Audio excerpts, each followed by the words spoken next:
Hello, my name's Joey Ford. I'm at 44R Smith Street in Attleboro. Let me start by saying rather disappointed that you guys are not talking about today how there's a staffing shortage at Peter Thatcher Elementary School. Project Success does not have a certified special needs teacher in there, and my son Loki is armed.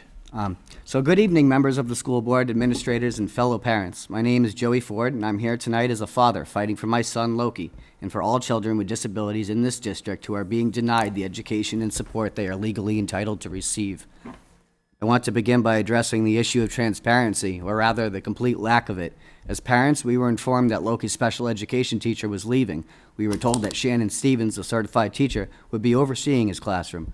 What we were not told, until I had repeatedly pressed for answers and been denied over and over again, was that Ms. Stevens was only in the building for 3 days a week and does not provide any direct instruction to the students. This is a direct violation of his IEP. This was not freely disclosed. I had to ask tough questions, get denied repeatedly, and push back before I finally got the truth. The district has failed to provide a full-time certified special education teacher to my son's classroom, which is a direct violation of both federal and state law, which you guys said you follow.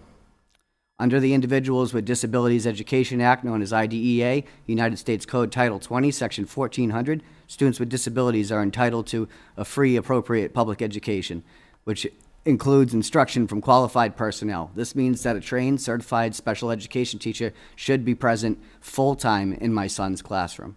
Additionally, under Section 504 of the Rehabilitation Act of 1973, schools are legally required to ensure that students with disabilities receive the support and services necessary to have equal access to education. A paraeducator without a licensed teacher supervising them full-time does not meet this legal standard.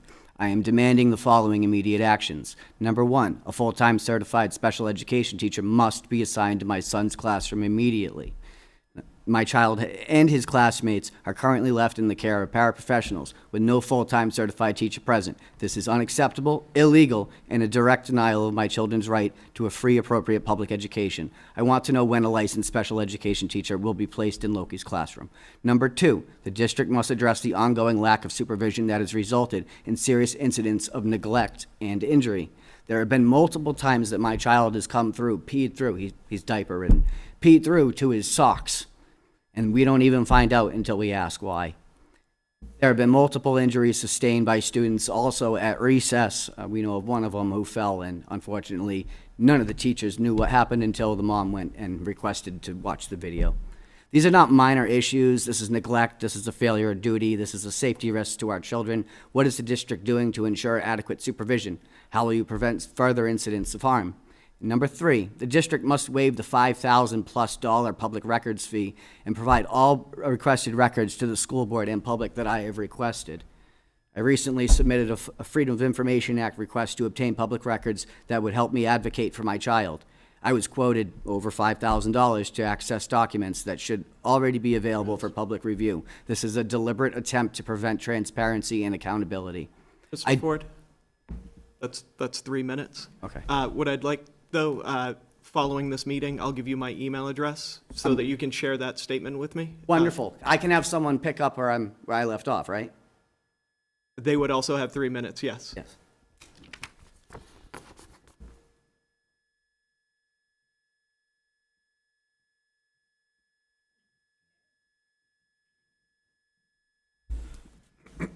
If you could please state your name and address for the record. Sure. My name is Dielle Celeste, and I reside at 46 Brookdale Street in Roslindale, Mass.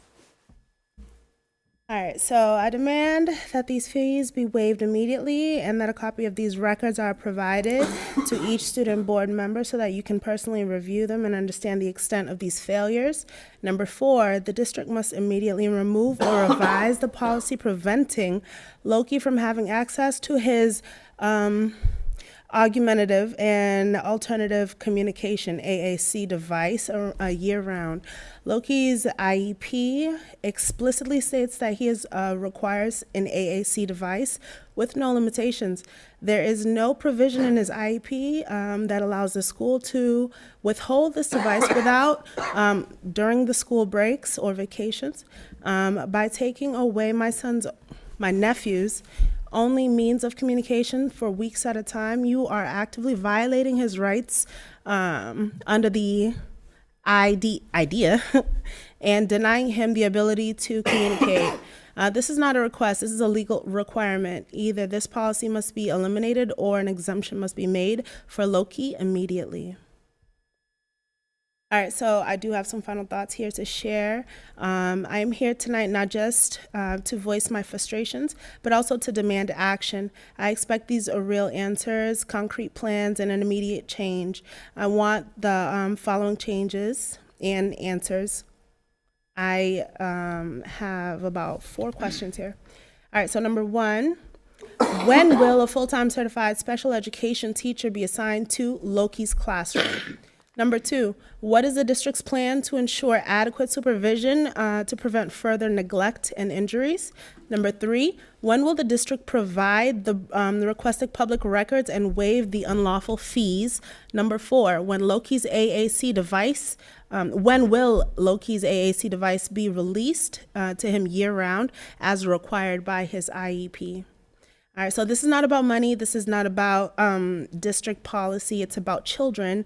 Our children cannot afford to wait any longer for these basic rights to be upheld.